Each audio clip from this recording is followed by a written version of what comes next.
La biblioteca local de Villacarrillo dispone ya de un nuevo ejemplar villacarrillense.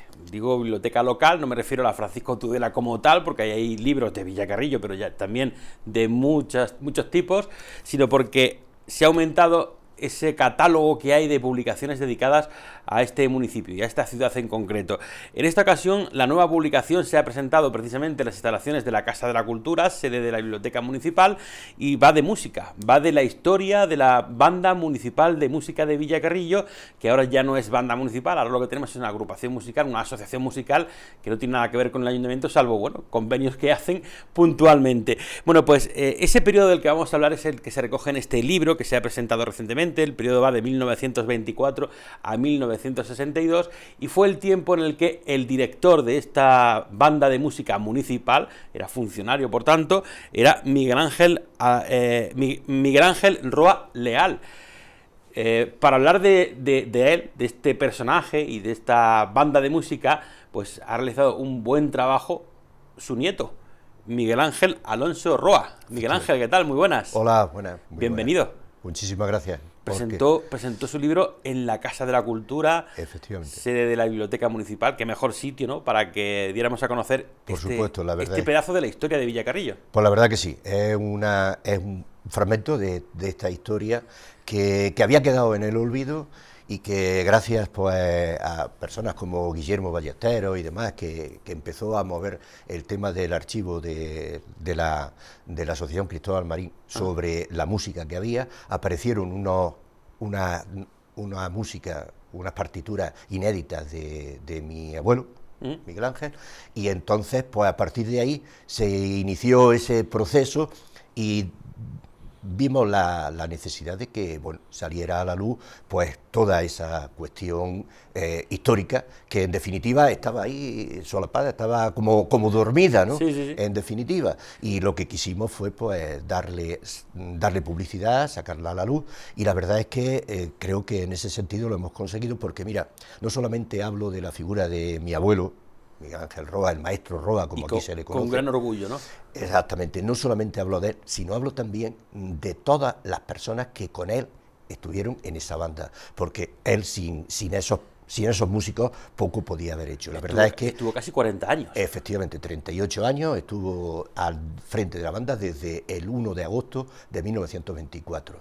El alcalde en aquella época le propuso la formación de la banda, la fundación de la banda, y él redactó el reglamento, y desde el 31 de julio de ese año ya tenía el consentimiento y tomó posesión el 1 de agosto. Fíjate la entidad que tenía la banda en su día, que pasó de una época política en España a otra, muy diferente, y se mantuvo, o sea, no hubo problemas para seguir con esa actividad, ¿no? Totalmente, te puedo comentar que en aquella época, que lógicamente la época en la que la banda la fundación es la época de la dictadura de Primo de Rivera, continuó en la República, con la Segunda República, incluso en la Guerra Civil. Sí que hubo un momento, un parón, ¿no? Hubo un parón, pero como mi abuelo ya era funcionario, puesto que había salido ya lo que era el tema de los directores de bandas municipales,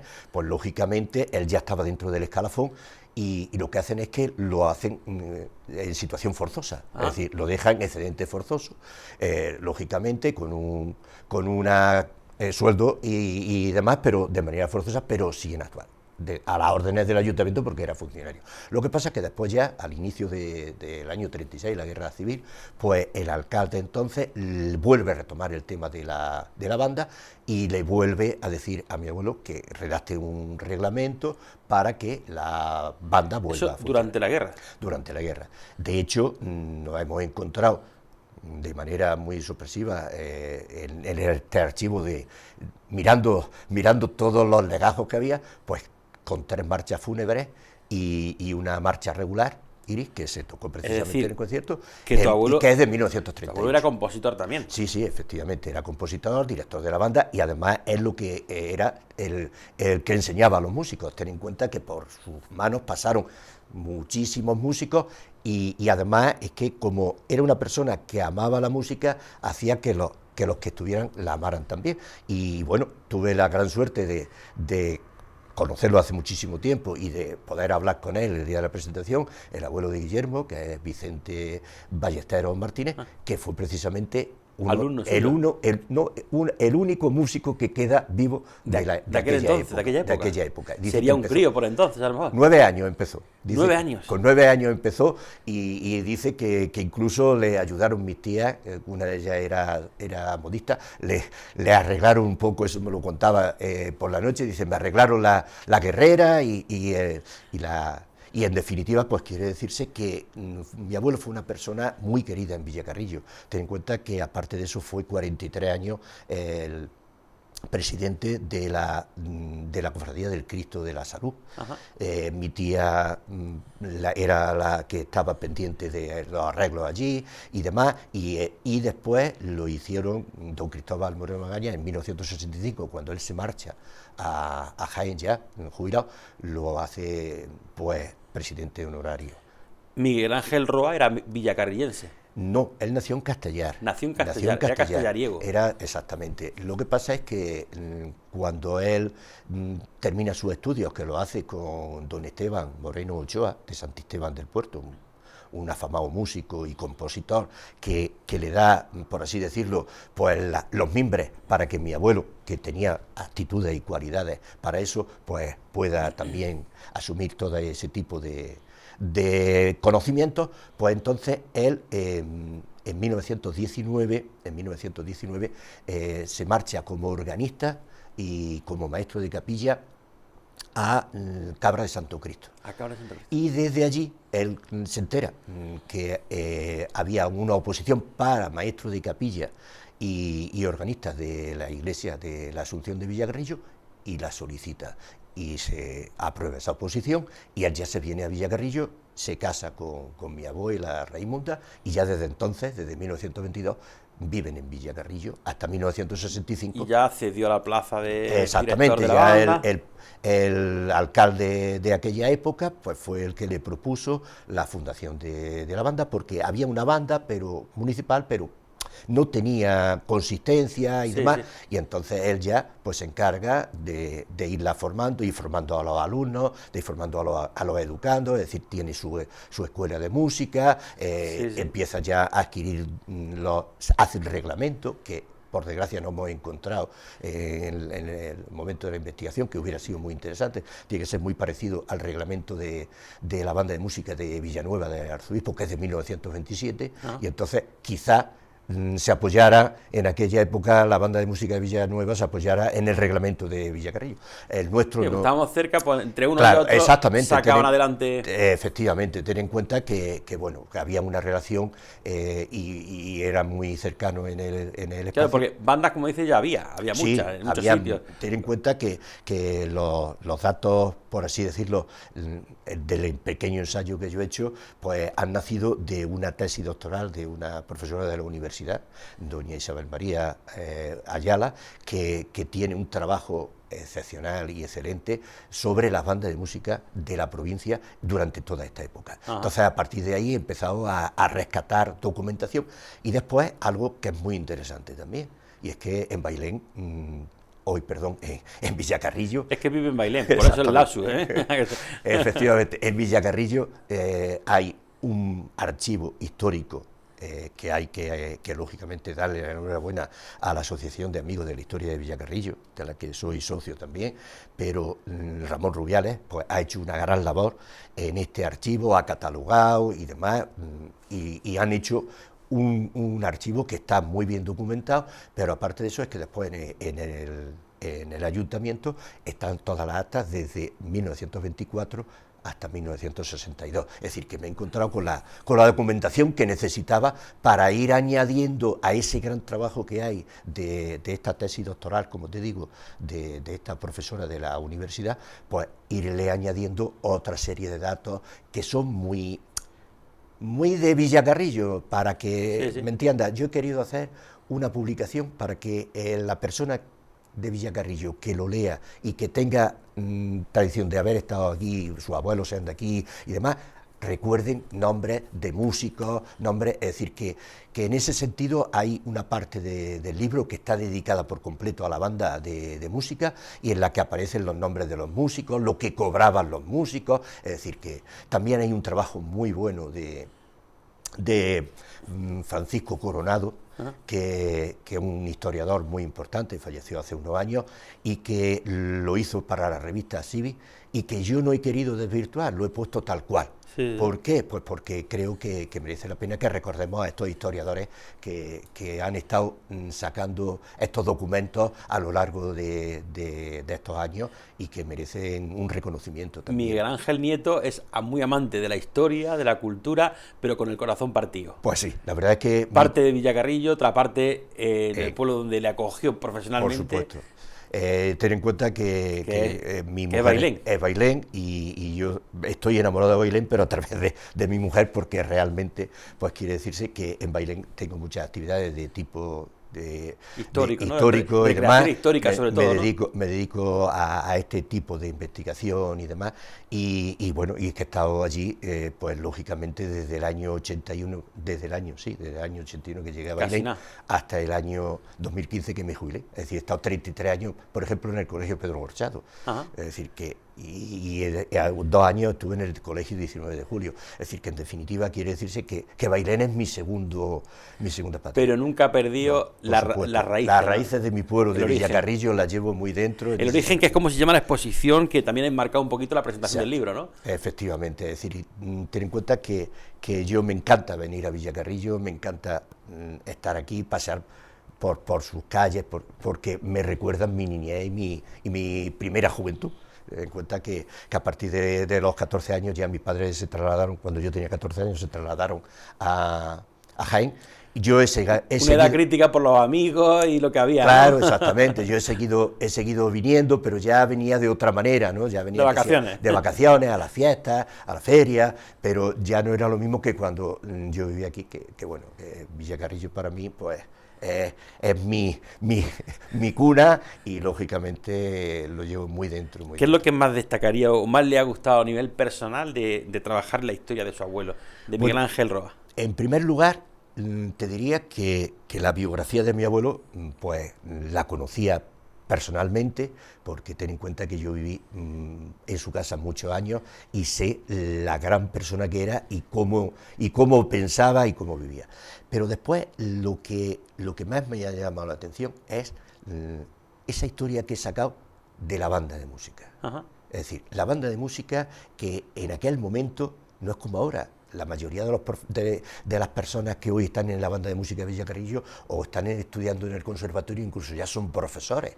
Es decir, en definitiva tienen unas actitudes y unas cualidades para la música excepcionales. Claro, ahora hay más oportunidades de formación. Pero en aquel momento, tú imagínate el trabajo tan precario que había, tenían que aprender música después de estar trabajando en el campo, después de estar trabajando en el taller, en la carpintería y demás, porque algunos eran que si el zapatero, que si el carpintero, ahí los pongo algunos nombres que incluso van con sus apodos, porque no he podido terminar de sacar. El pastor, o sea, oficio de todo tipo. Exactamente. Y después iban a la escuela de música, aprendían música y eran capaces de ir ascendiendo, educando a músicos de tercera, a músicos de segunda y a músicos de primera. Es decir, que ahí pues, en las actas aparece que si fulanico de tal ha pasado a ser de músico de segunda a músico de primera. Es decir, ¿cómo pasaba un músico antes de un nivel a otro? Pues por los estudios y por así decirlo, el nivel demostrado, ¿no? El nivel que tenía con el instrumento que estaba tocando. Es decir, y entonces el director, en este caso mi abuelo, lo que hacía era que los iba pasando. Hay clarinetes primero, hay lógicamente personas que tenían mucha valía musical.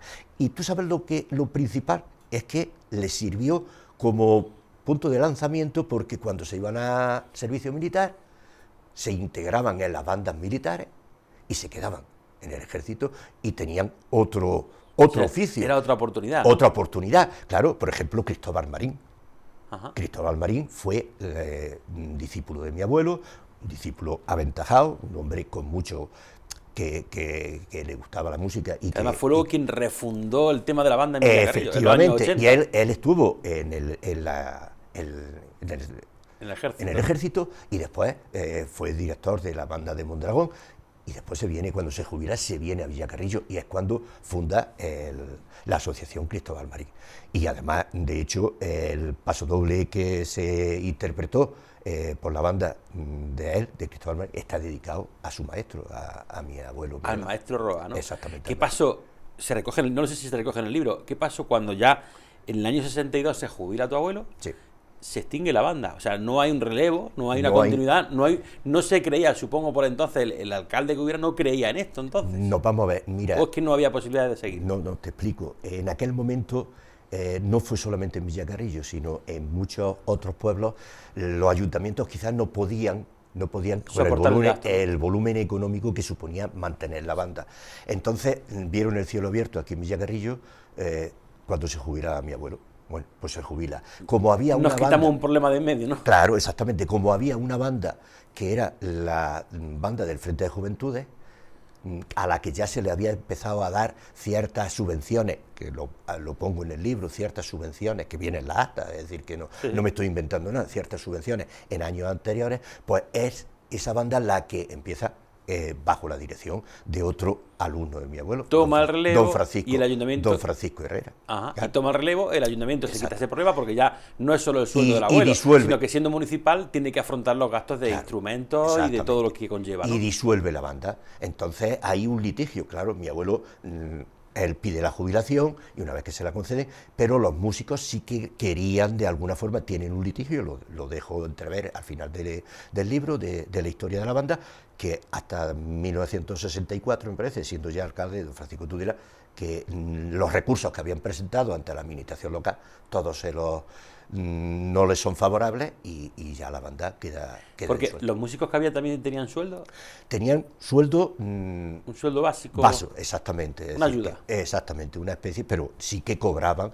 De hecho, Vicente Ballesteros me comentaba eso, dice que no sé qué fecha bajaban el depositario del ayuntamiento a pagarle la cantidad correspondiente, o sea, abonaban a mi abuelo, Claro, para que... eso sí que para supone que, ya un gasto importante para un claro, ayuntamiento, ¿no? estamos hablando de que ahí ten en cuenta que cuando se hacía la banda, pues el ayuntamiento, de acuerdo con el presupuesto que tuviera, así tenía que pagarle al director de la banda, que por el reglamento de funcionarios de la administración local de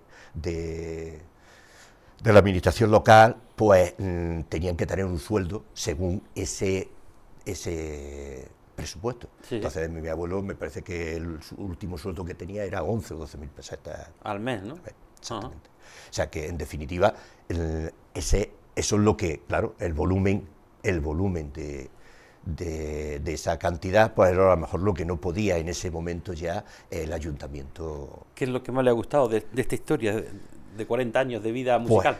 Pues bueno, lo que más me ha gustado, pues te podría decir que todo, pero en principio lo que más me ha gustado ha sido poder sacar a la luz todo lo que estaba perdido, es decir, todo lo que se había quedado de manera invisible y sobre todo dar a conocer las personas que formaron esa banda. Es mi principal objetivo en el libro y es lo que he intentado por todos los medios, es decir, que cuanto más profesionales de la banda sacara, más músicos, más personas, iba a sentirme mucho más feliz, porque de esa manera estaba también de alguna forma pues viendo el gran trabajo que mi abuelo estaba haciendo por detrás, porque sí, no es solamente salir y dirigir, sino que tenía que enseñarles, tenía que los instrumentos, tenía que lógicamente tenerlos, tenía que mandarlos a arreglar, tenía que sustituirlos, todo eso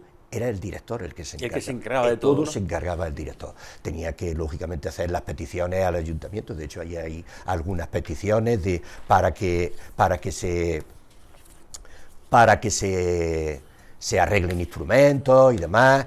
Y o sea que, en definitiva, pues era una labor ímproba la que hacía. Aparte de eso, tenía también su labor en la iglesia. Él era organista, maestro de capilla, y aparte de eso tuvo la orquestina Roa.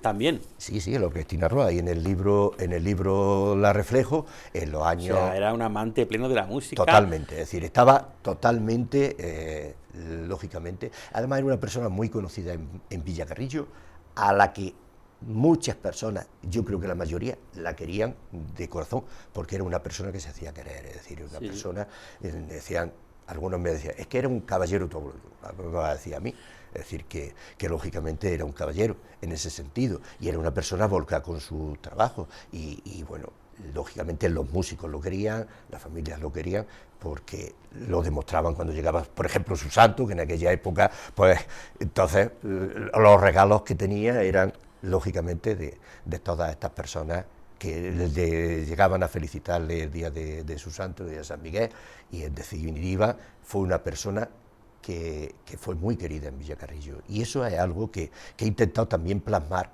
en el libro, porque aparte de eso, después, aunque es un ensayo, me ha salido del interior también poner algunas de mis evocaciones, por así decirlo, ¿no? Sí. De cómo vivía cuando estuvimos juntos, vivía en su casa, pues me fui a estudiar a su casa, al colegio, pero estaba en su casa, y cómo él pues me ayudaba, es decir, siempre tenía, lógicamente... Y con esa pasión por la música que tenía el abuelo, ¿cómo es que no se transmitió pues, a las siguientes generaciones? Pues sí, hijos, nietos, ¿cuántos hijos tuvo? Tuvo 6. 6. Sí, es decir, que lógicamente fueron mi madre, Mariana, que es la mayor, Reme, fueron mujeres, y quizás a lo mejor también por eso, Isidro, que es el que todavía vive. Es que en esto de la música antiguamente eran más de hombres la cosa. Exactamente, Isidro pues tomó otros derroteros, ¿no? Y yo te digo personalmente, es que, como se suele decir, tengo un oído enfrente del otro, es decir, o sea, que no tengo a lo mejor actitudes, y él lo vio, que no tenía actitudes y tampoco me quería forzar. No insistió, ¿no? No insistió, y tampoco me quería forzar en ese sentido, y que como a mí el fútbol me gustaba, y me gustaba el deporte, pues... Que se dedica a pegarle patada al balón, ¿no? Pues lógicamente, aparte de que estudiar, pues estudiaba y tenía mi estudio, y hice el bachiller allí con ellos y demás, y después... Claro, después choca mucho, porque cuando hay sí, alguien así en una familia, pues, suele haber varias generaciones después que sí. La única ha sido mi tía Carmen, que es religiosa. Esa sí que tiene estudios y ha tocado el órgano. Claro, y ella religiosa, pues no hay más descendencia musical. Exactamente, o sea, ha seguido la herencia musical de su padre. ¿Y hay, en este caso, bisnietos que hayan tirado por ahí? Hay nietos que sí tienen estudios musicales. Por ejemplo, mi hija tienen hecho el preparatorio de piano, tienen hecho los cursos de solfeo, mi hermano hicieron cursos de solfeo. O sea, que sí ha habido por ahí algo... Sí, lo único que pasa... La vena musical ha salido por ahí, ¿no? Sí, ten en cuenta que cuando mi abuelo se marcha a Jaén, no se desvincula de la música, sino que tenía allí un buen amigo. Claro, que era, se fue yo cuando se jubiló. Exactamente, en el año 65. Y tenía un buen amigo, que era el director de la banda de música, don José Sapena, y entonces eran muy amigos, y don José Sapena en aquella época era el director del conservatorio, es decir, el director de la banda de música era el director del conservatorio, pues entonces los conservatorios no estaban reglamentados como están hoy en día, no tenían una formación reglada. Efectivamente, y entonces pues le dijo, mira, súbete conmigo al conservatorio, dice así, pues bueno, ¿Das clases aquí? Da clases, pues quiere decirse que ahí lo hago costar. Porque, pues que ¿qué instrumento tenía el abuelo como...? El piano. El piano. Él era pianista. Él era pianista, es decir, que tenía además unas dotes maravillosas. Nosotros cuando se ponía a tocar el piano, lógicamente te quedabas extasiado porque no necesitaba partitura. Te puedo contar una anécdota, estando ya jubilado.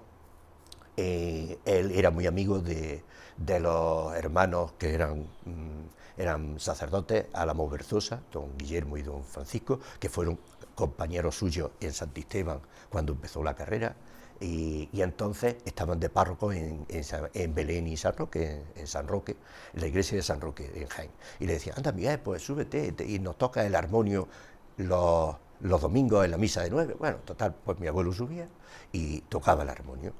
Y una mañana, pues se le acerca una religiosa, precisamente, y le dice, mire usted, ¿sería usted tan amable de decirme qué partitura es la que ha tocado usted en el momento de la...? Y dice, porque es que me ha gustado mucho y me gustaría... Y dice, pues mire usted, Dice, una partitura que está aquí. Es decir, que ¿No está escrita? no está escrita, él se ponía y ejecutaba, tenía unas manos para el piano, que no es porque sea mi abuelo, pero que eran O excepcionales. sea, él ejecutaba música sin que estuviera escrita ni la escribía tampoco, o sea, se ponía... Él se ponía, mira, de hecho, el paso doble, Va que lo veo, que se interpretó, pues este paso doble se lo dedicó a mi tía Carmen, a la pequeña.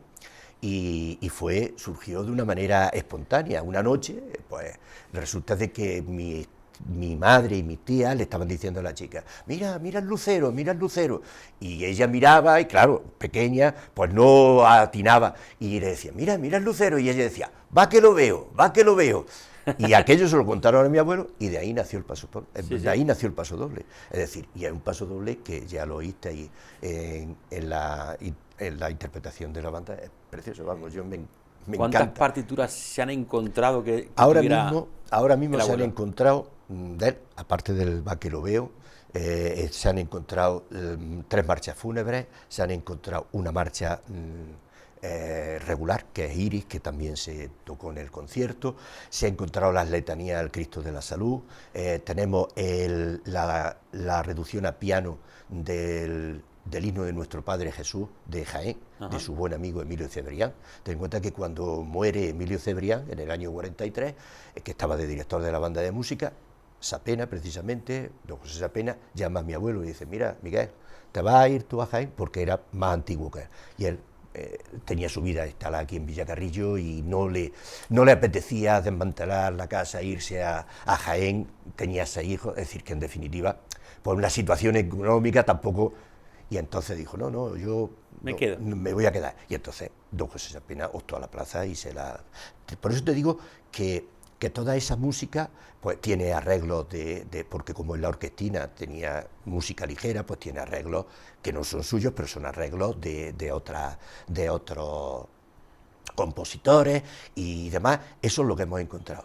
Sí es cierto que tiene que haber más música, lo único que pasa es que la que él tenía en casa, cuando él fallece, pues mi tío se la cede bastante música a don José Sapena y a una amiga, a un amigo de mi familia también de Córdoba, que era profesor, y en definitiva esa música ya no hemos No podido hubo un hacernos. registro, ni un listado, No hemos podido hacernos con ni un ella. archivo que mantuviera... Exactamente, y no lo hemos podido hacer porque han fallecido las personas Claro. y demás. Pero lo que sí tenemos constancia, porque está documentado, es que tiene 5 obras que están registradas en la Sociedad General de Autores, de los años 40, de los años 50, que él era socio de la Sociedad General de Autores y que registró esas obras, pero que tampoco hemos podido hacernos con ellas porque la Sociedad General de Autores no guarda copias, ¿no? No guarda copias o no sabe dónde están esas copias, porque sí que tiene que haber alguna reducción a piano. Cada persona que mandaba hace una reducción a piano para que se tenga constancia Y a lo mejor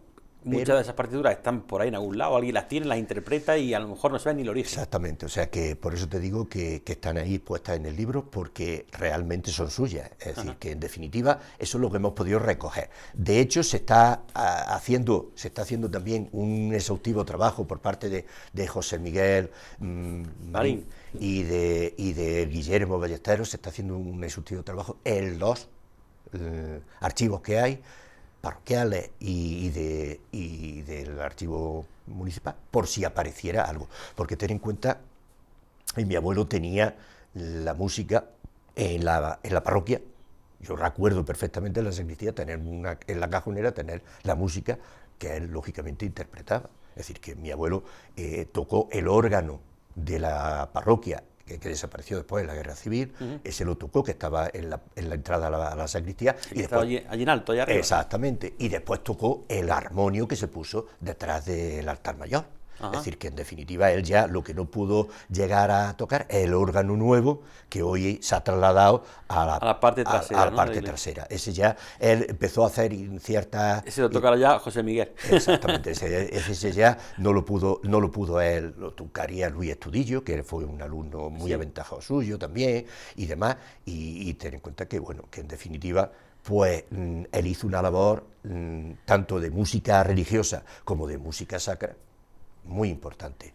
Pasa que, claro, han pasado muchos años y en definitiva, pues quiere decirse que la verdad es que esa música, pues, alguna sepa Dios dónde esté, ¿no? Bueno, para sacar adelante este libro, Sí. Bueno, ha colaborado, por supuesto, la Asociación Musical Cristóbal Marín, Amigos de la Historia a la que pertenece. Sí, sí, y el ayuntamiento, ten en cuenta que, bueno, desde el principio el concejal de Cultura nos dio toda clase de facilidades.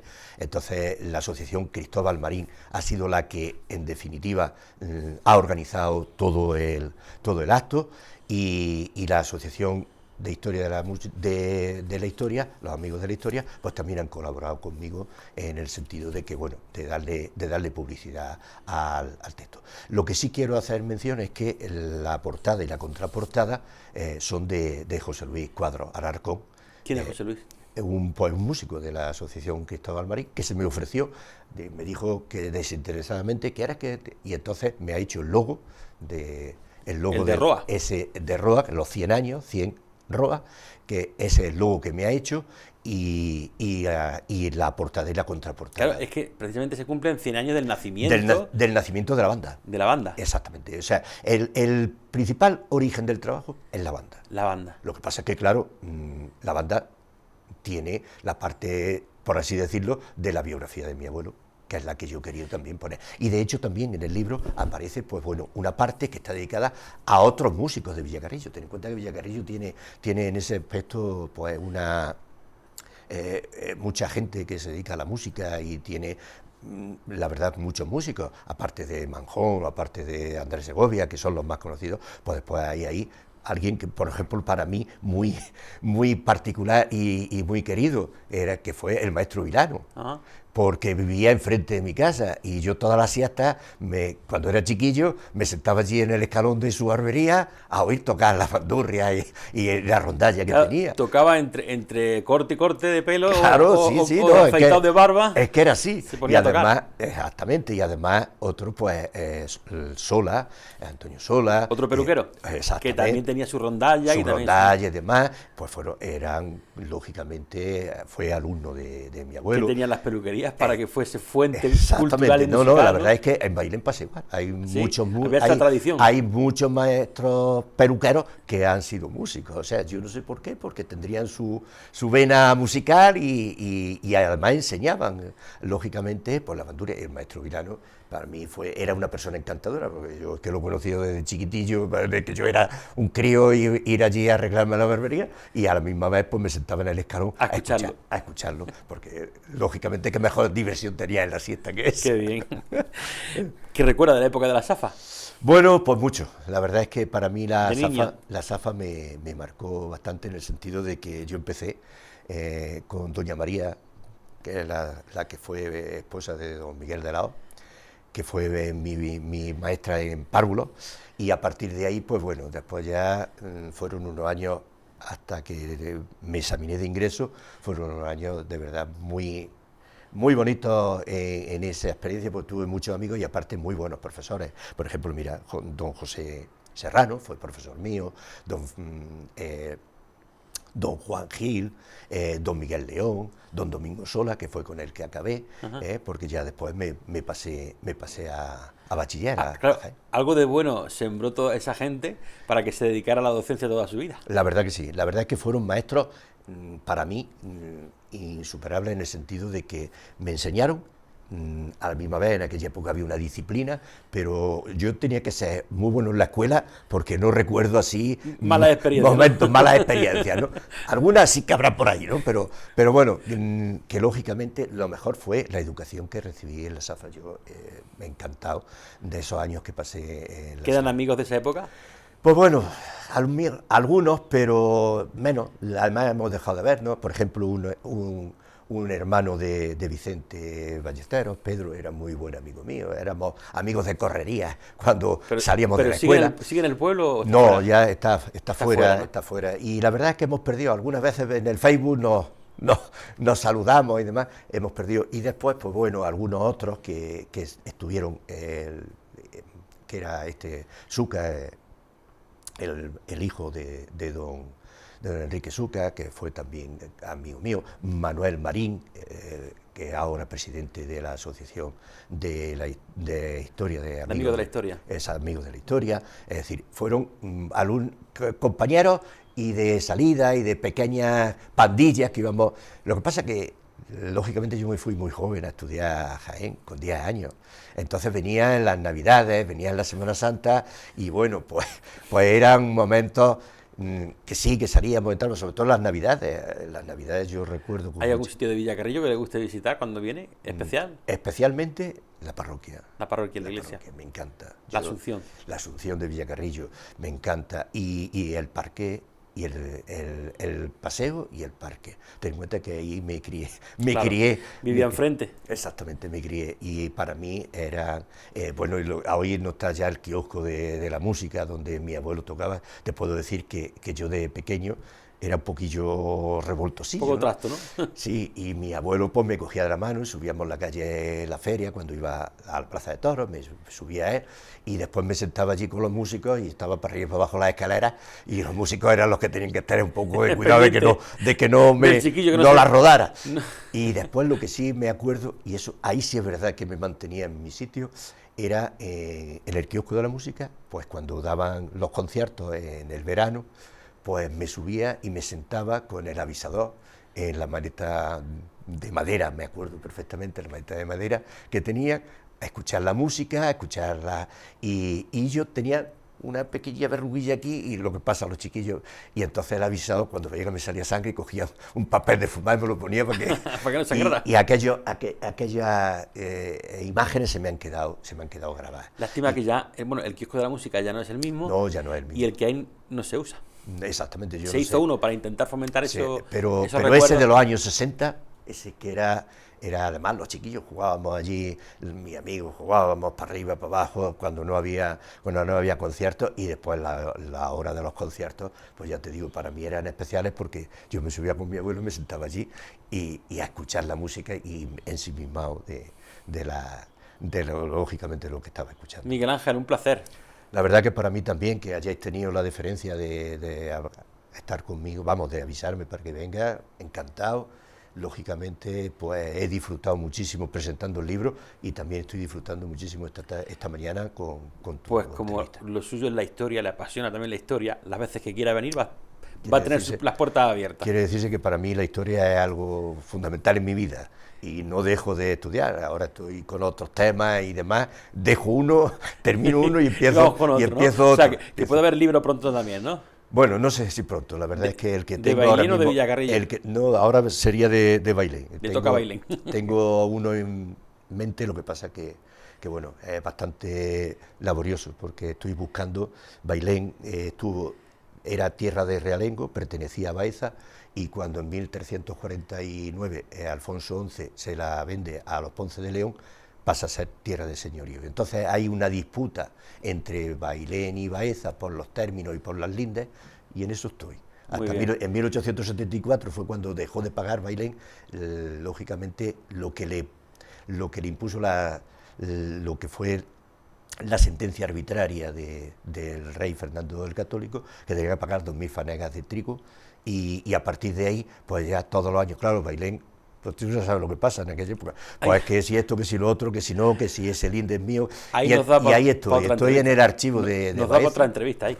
Madre mía, en el archivo de Baeza estoy, pero eso tiene Paciente. Ten en cuenta que este libro me ha costado casi 2 años recopilar información y hacerlo, y ¿no? que he estado en algunos momentos parados porque no veía el fin, ¿no? Hasta que he encontrado el camino. Te encuentras que gracias a Guillermo, gracias a Ramón, que me han abierto muchas puertas, pues he ido consiguiendo. Perfecto.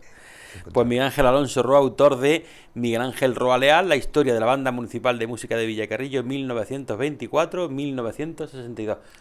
Muchas gracias. A ti por haberme invitado a estar en este estudio tan estupendo que tenéis. Muchísimas gracias.